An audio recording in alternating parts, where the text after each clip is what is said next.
আমাদের রাজনীতিটাকে আমাদের দুর্বৃত্তের হাত থেকে মুক্ত করতে হবে। আমরা মাঝে মাঝে অনেকেই বলি মাদক সম্রাটদের থেকে এদের বিরুদ্ধে রাজনীতিবিদরা কোনো পদক্ষেপ নেয় না। আপনারা দেখেন না বাজারে বিভিন্ন দ্রব্যমূল্যের দাম বৃদ্ধি পায়, আপনি দেখবেন রাজনীতিবিদরা নীরব থাকে। কারণ নির্বাচনের আগে এই রাজনীতিবিদরা ওই ব্যবসায়িক সিন্ডিকেট থেকে চাঁদা তুলে তারা নির্বাচনের কার্যক্রম পরিচালনা করে।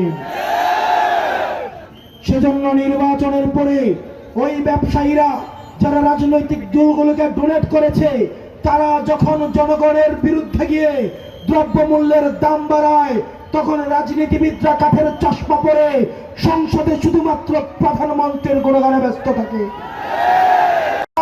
তখন স্পিকার আমাদেরকে বলে এটা শাহবাগ স্কয়ার নয়, এটা সংসদ। এটা ভাবার দরকার নাই। আমরা শুধুমাত্র সংসদে কথা বলবো। সংসদে যদি আপনি আমাদেরকে কথা বলতে না দেন, আমরা সংসদের বাইরে কথা বলবো, জনগণের সাথে কথা বলবো। আমাদেরকে কথা বলা থেকে বিরত রাখতে পারবেন না।